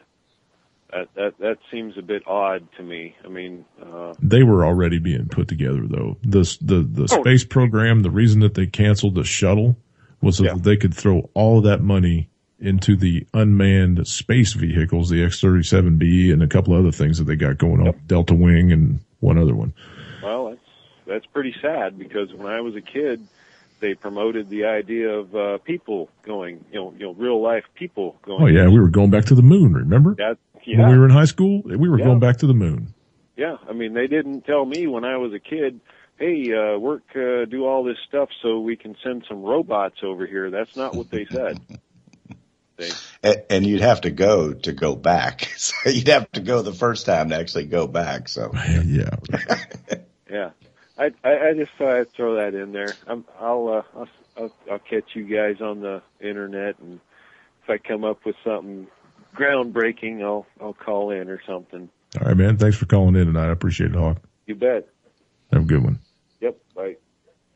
And if anybody else wants to join in, 718-717-8296, or I'm on UCY's network ID. So if you're on, if you've got UCY.TV on your friends list and you want to join into the call, hit me up with a message and I'll get you added in. And he's absolutely right, because I'll bet you can trace the people back to people that meet at that Bilderberg group to people that are actually making decisions worldwide. That's always been my thought on it. Yeah. Yeah. So we got about 30 minutes left. I want to ask you, in the next, what do we got? 10 months left in this year? 9.5. In the next 9.5 months. 10.5. Yeah, 10.5, excuse me. What, I want you to make some predictions for 2014. Cause we're just getting off into this year a little bit, you know, everything's kind of shaky around the holidays. I was a little nervous. We made it through the stupid bowl. Nobody got died. Nobody got blowed up. Nobody got evacuated by helicopters or nothing. So we're kind of sitting pretty in this country right now. We've passed some videos back and forth over the last couple of days. Some interesting stuff we saw, you know, about the ships being anchored off the East Coast and blah, blah, blah. Don't know how much of it's verifiable. You know, I'm not flying around in a satellite and I can't look for myself, but I've seen stories of alien fleets anchored off the moon too, so. Yeah. That'd be really fun, wouldn't it? Welcome to the call, Maddie. Hey. How's everything? One moment. Okay. Sure. Sorry. So Lance, give me a couple of predictions for 2014. It all depends on the next false flag. I mean, you can't. That's kind of what I want you to try to predict, man. I want you to kind of throw some speculation out there. I've been saying it for the last month that we have to go into Syria for some reason. There's a buildup around it. The ships, the military, the talk, the rhetoric. There has got to be. They already found that chemical weapons on some kids aren't swaying the American people. It's got to be a direct. Hell, they blew up that one hospital, man. That hospital for free people. Right, but that was free over there. But, yeah, that's what I'm saying. And that didn't affect anybody here. We were like, rebels, who cares? But kill a giraffe and they'll start talking about it. Oh, yeah, but see, the hospital's nothing. That's my prediction for the year. It's been that for the last couple of months, that for us to get into Syria, it's gonna take a 9/11 event that the American sheeple get behind it and say, we gotta attack them because they attacked us. That's the whole Syrian Electronic Army propaganda. It is. And there's more shit hitting the airwaves right now about how Iran's ready to go against us in Israel. We're ready for a full-on war if you people don't leave us alone. So go ahead, Maddie. Welcome to the call. How are you gentlemen doing this evening? Not too bad, man. What about that? Great. Well, I'm just chilling mostly. I'm trying to figure out which mic this is coming through, but so sorry if it doesn't. Good. Yeah, you're sounding good. Sounds good. Yeah, sounds good. Should be all right then. But yeah, pretty much just chilling here, listening to you guys. Pumped on the show so far. I'm gonna give a little shout out to UCY just because I think it deserves a little minute to say I like what's going on.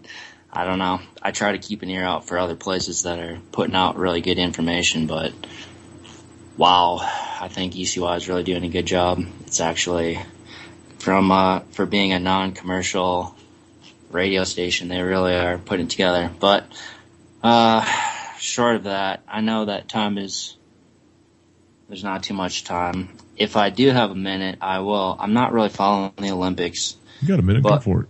Yeah. Just because where I'm living and just because I have a friend, Jamie Anderson, got the gold in the slopestyle for women, and she's like, man, she's a friend of yours. Well, yeah, she train out there on the hill you work at.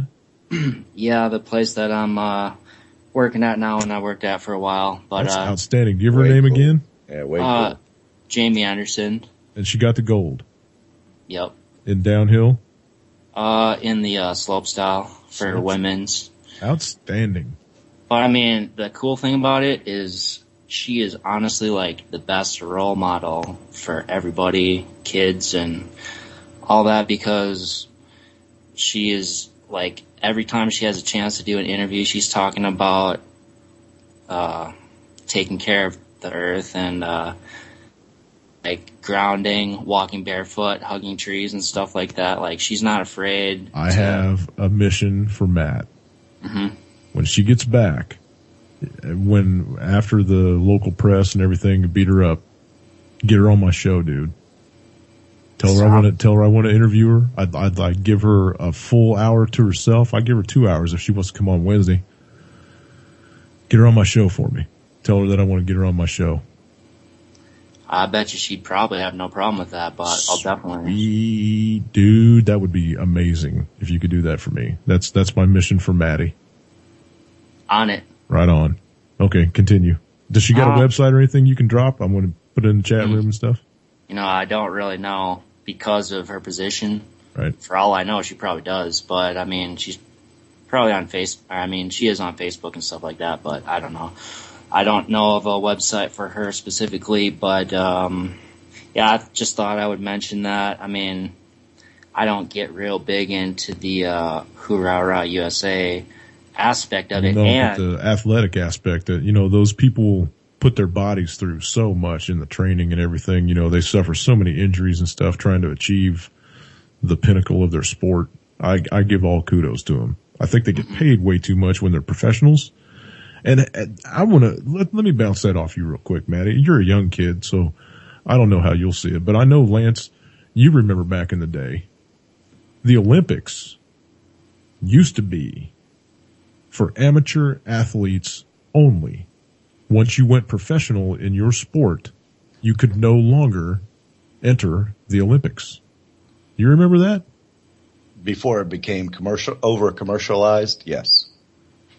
I thought I was right about that, because I see all these freaking professional hockey players and basketball players and tennis players and whoever the hell else, man, hula hoopers, whatever, and they're getting off this plane in Sochi, and I'm like, wow, okay, so you're just stealing everybody's thunder because you're a millionaire and the only thing that you have left to attain in your life is an Olympic gold medal, but you screwed around and joined the professionals before you got the job done. So now they just changed it around and it's like you said, it's all for the commercialization. Is that what you're seeing, Maddie, as a young guy? You see the Olympics as being commercialized to the nth degree?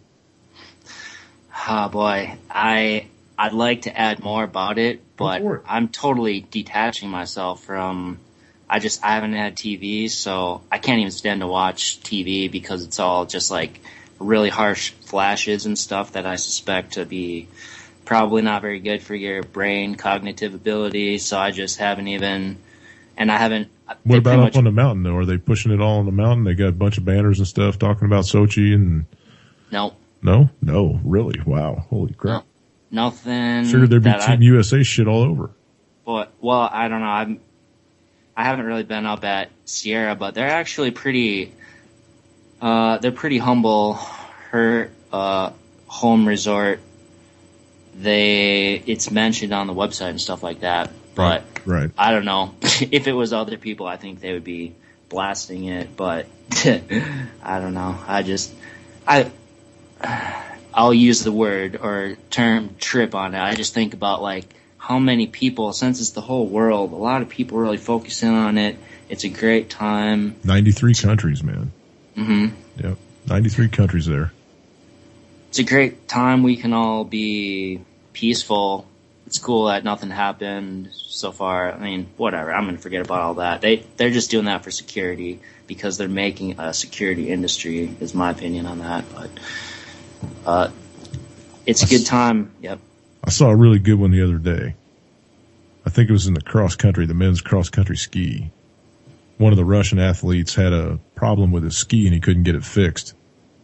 And as he was limping his way around the course, a Canadian coach came out from underneath the ropes and went out there and helped him get his ski back on and helped him finish. I thought that was kind of good. Somebody else's coach coming out there and helping you. That's you see a lot of good stuff like that. There was another kid, an American, I can't remember what the sport was, but he had a brother that had special needs and brought him down there for the medal ceremony and celebrated with his brother down there. So I thought that was good too.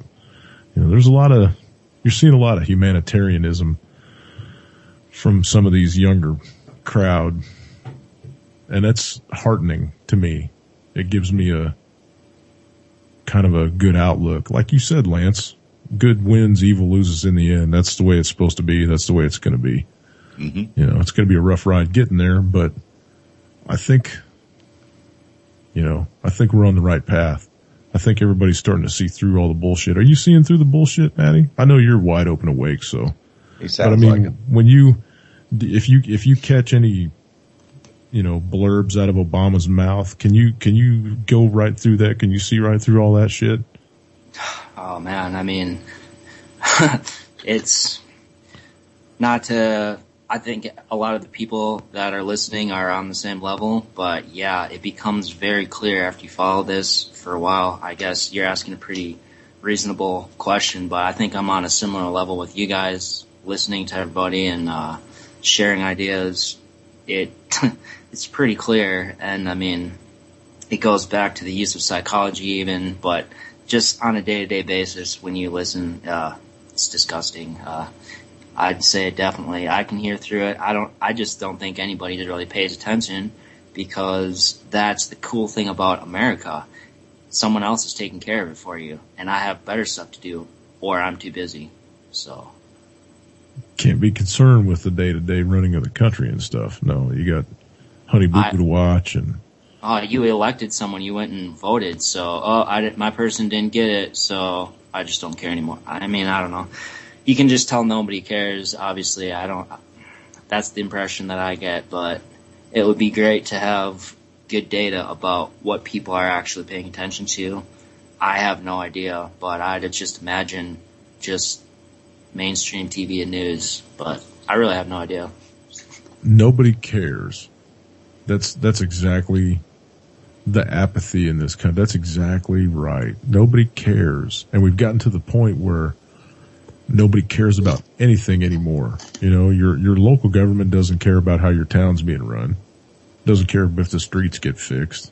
Doesn't care if the cops respond. Doesn't care if the firefighters are, fully manned. The county government, they don't give a shit about the roads either. They don't care about the schools. They don't care about the sheriff's department tasing dogs and shooting kids, or shooting kids and tasing dogs, or, they don't care. The state doesn't give a shit about the roads, man. The highways are just trash in this country. Yep. And they don't give a shit about anything else as far as state-run stuff either. They don't pay any attention to the water companies. They don't do any investigating into corruption.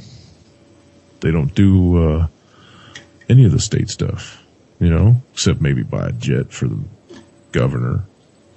Maybe build him a new mansion. It's just enough money to keep the government going, pretty much, and we got to still cut back just to keep that, so. Right, exactly. It was nice to see that governor down in Louisiana just get convicted of 29 of his 30 counts of fraud. Yes. Today, Nagel, or whatever his name was. Ray Nagin. So governor. That was comforting to see that, he was in New Orleans. Some corruption is getting caught, at least. Yeah, he was in New Orleans when the flood came through and Katrina came through. Yep. Yeah, 29 of 30. They slam dunked him. Yep. So hopefully he'll go to jail, but doubt it. It goes on hundreds of other times every day, and it doesn't get reported or caught. So.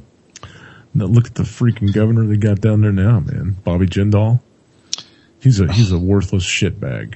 Yeah. The whole sinkhole thing going on down there in Assumption Parish, it's eating that entire county alive. It's eating that entire parish alive. That sinkhole is going to be the death of many, many people if they don't get the hell out of the way of it, because it's not going to stop. Mm-hmm. Those caverns, those butane caverns that they've got next door to this thing that's sinking, some of them go 2 miles into the earth. Some of those caverns go 2 miles into the earth. When that thing's done, it's going to be a huge freaking hole.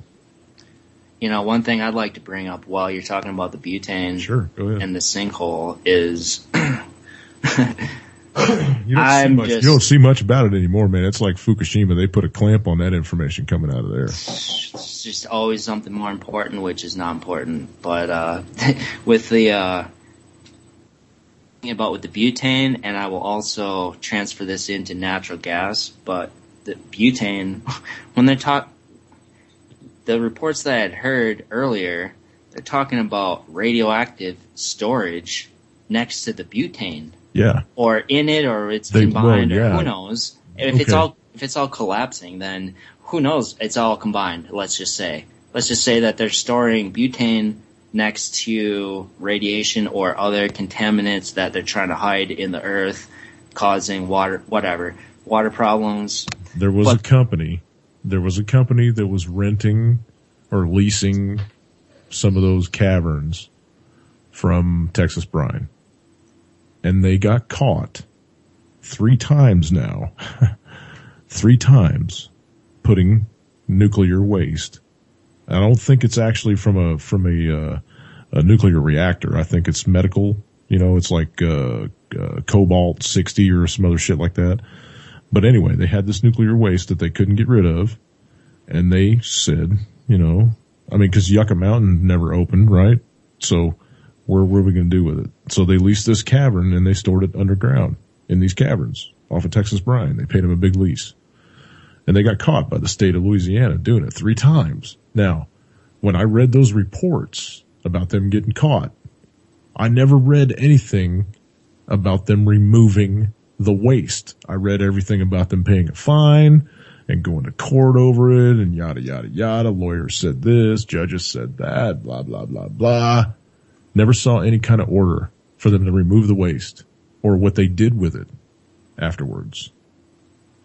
So is it still there? Did they just pay the fine and then, go about their business? Makes you wonder, doesn't it? I think you're pointing out something major that's going on probably everywhere, as little tidbits seem to come out like, oh, there's radiation in the water in Texas, or oh, there's whatever frack damage. I think that there's just, because we don't really have any real protection going on, I think that it's just a increasing pollution situation that is mostly unseen because things, I don't know, I guess people and the environment is somewhat tolerant, but of course breaking point's coming, and I don't know. But the one thing I was going to say about the butane was that if they're storing, what do you use butane for? It's pretty much for, obviously we can think of it for lighters. There's probably other uses I'm not thinking of. Yeah, they use compressed gas for furnaces and stuff like that. So yeah, for like forge furnaces and stuff, butane's a very, very hot flame. So they use it for making steel and shit like that. So I'm just saying, it's just in the multitude of things that we probably don't know that are bad for us, not to dwell on that, but it's like, if they're talking about storing butane in the earth right next to radiation, who's to say that doesn't just go into your lighter or something like that? Oh yeah, radioactive gas. To where it's just somehow, who well, knows? no, what I'm thinking is, when that, because I think that the butane cavern has already been breached, because there's a lot more bubbles coming up now. And even back before the sinkhole started getting really huge, people were saying when they were running up and down the bayou that they could smell butane. They could smell it. It wasn't a natural gas smell. What natural gas smells like. It wasn't a methane smell. They could smell butane. It smelled like lighter fluid. Natural gas being the sulfur smell that they had. Right, exactly. Well, I think it naturally smells that way anyway, just because of the rot in the earth. That's how natural gas gets there, is from rot. But there's the whole thing that I'm thinking of is when this deal collapses and all this butane's released into the atmosphere, it's going to find a spark somewhere because it's heavier than air, and it's going to creep along the ground until it finds a transformer that's got a hot rod sticking out of it, that's, because somebody's running a refrigerator down the road or something, and it's going to ignite. And when it ignites, because you're talking about hundreds of thousands of cubic feet of butane that are stuck in this freaking hole. You know what I mean? It's going to be a huge bang. And if any of that radioactive waste is still left down there, it's going to spew that shit all over the atmosphere, just like Fukushima did when it blew the rods up, when those 3 reactors melted to the core. But people aren't talking about any of that shit, man. But then again, there's just so many situations, it becomes overwhelming where it's just like a Fukushima could happen on every single power plant with the EMP or whatnot. So it's like, man, it doesn't seem like they're all built on a fault line. And that almost everyone in the United States is built on a fault line. And what's going on with all these sinkholes and the earth moving and different stuff, not really looking good. What did we just see today? 8 classic Corvettes. Not classics, I mean some of them were new, but 8 Corvettes at the museum in Kentucky, at the Corvette Museum in Kentucky, just fell into the hole in the earth that opened up underneath the showroom of the place. Now, thank God it happened in the middle of the night when there wasn't, 500 people walking around in the goddamn place. That hole was 65 feet wide and I think 40 plus feet deep. There's videotape out there on YouTube. You can go Google it. It's the Corvette Museum in Kentucky. Bowling Green, I think, is where it's located. You can watch it. You can watch those cars go ass into that hole. Very, very unnerving. If that place would have been full of people, I can't even imagine. Now, obviously something is going on. Major earth changes going on. Major. I don't know. It's just undeniable, but it's kind of hard to. Sometimes you could be like, "Oh, there's tunneling going on or something." It's not necessarily. Look at all the volcanoes. Look at all the volcanoes that are going off all over the planet now. Yeah, but that's really what's going on. It's something solar or pole shifting, or I really don't know, but it's very interesting, and I think people should be paying attention, and they're obviously not. No, very few. Very few. What did Turbeville say the other night, Lance? 1%? He thinks 1% of us are awake? Which is what I've always said. Yeah. That really disheartens me. Because I always gave us 10, at least 10, Maybe there's 30 million of us. Come on, there's got to be at least 30 million. Nope. I don't think so. Not even 3.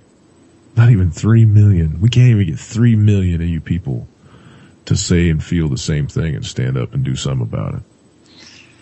Boy, but it really, one thing I have to say is that it just brings back, it seems like the military works, number one, on psychological warfare, because then they don't have to do as much work, and it just seems like such a huge factor where it's hard to know. People don't really want to say. I'm just throwing it out there. It might be 1%. I don't know what people are watching on TV. I don't know what people are thinking, because people are, I don't know. How many friends you got? How many friends you got? Just, off the top of your head, how many friends you got that you hang out with on a weekly basis? I don't know. It kind of depends on. I honestly don't hang out with people. 10 maybe? Super, I mean, yeah, probably something like that. How many of them are awake? How many of them can you have a salient conversation with about the things that you think every day, the things that you see every day, the things that you talk about every day? That's a great question. I'd probably say 1 to 0, because people, well, no. I'll say 1 to 2 probably. But, people really just, even, they don't want to dispute it. They just don't want to be a part of the knowledge, is my experience thus far. Yeah, you need to find some better friends, man.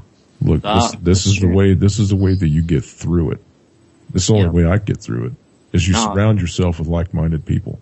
If you don't have like-minded people around you, and all you got around you is people that think you're a tinfoil hat wearer, then you're going to start thinking you're crazy too. You know what I mean? I'll put it on myself to just say that I probably need to take a more leadership role in where I'm at, and you just need to hang out with people that will validate you, that aren't going to dismiss everything that you say on a whim, call you a conspiracy theorist. You need I see people what to he's validate. trying to say, though. He's wanting to convince them. I'll quickly say this though. It's not that they don't. They're not telling me I'm wrong. They're just not concerned with following what's going on at all. They're not going to tell me that I'm wrong. I'll point stuff out. It's similar to what I was saying earlier, where people seem to have this feel of like, I'm a little bit too busy. Like, disconnect. I don't want to have that to take care of as well. That's what I'm trying to deal with, the psychological aspect of how is the best way to talk to people, and because that seems to be the hurdle where, yeah, I know, like if you have a family, I mean, there's just so many scenarios, like your job is, you don't have, I think we all feel that way, like how much time do you have in the day? Don't you wish you had more time in the day? How much time? No, I have something else to take care of now, like worrying about keeping up on the world events and stuff. I just feel like people don't really want to be a part of it. So before I start, those people, do you explain to them that when the shit hits the fan, they're going to be the ones that are hustled onto the bus and taken to the FEMA camp, or, you know, I mean, they wouldn't believe that. That's good. Shame. Not much has come to that conversation because I talk about stuff like, okay, just look up.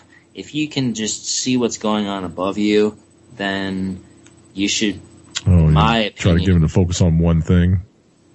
Try to get them to wake up on one thing. Wake up on the chemtrails, man, and then the rest of the shit will just come to you. That's what I was about to say, is when you're trying to, get somebody to be awake, you don't start out with FEMA camps. Yeah. You got to let them research and find that one on their own. Start out with the chemtrails and how corrupt the government is. Yeah. Last 2 minutes, guys. Maddie, is there anything that you got front and center on your agenda that you want to let everybody know about, or you want to leave anybody with any kind of salient golden nugget for the night?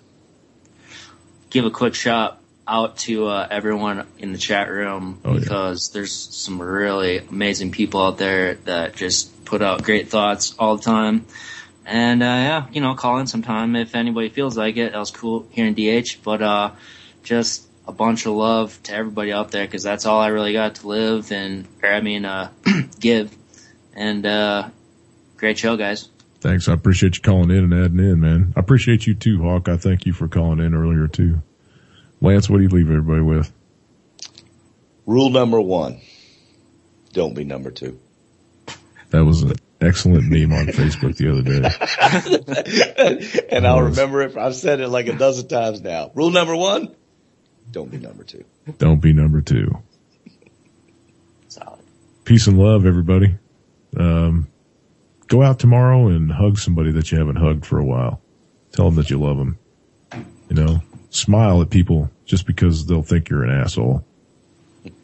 I like doing that. And don't, for God's sakes, if you're over the age of 35, don't go crawling around under your house for 2 hours. It's not good on your body. It's just not. I'm suffering. All right. Turboville's next. Oh no, Nick's next. Stay tuned. Anti-Media Radio. Yep. We'll see you guys on Friday. UCY.TV. Thanks, Maddie. Thanks, Lance. You're welcome. Peace, everybody.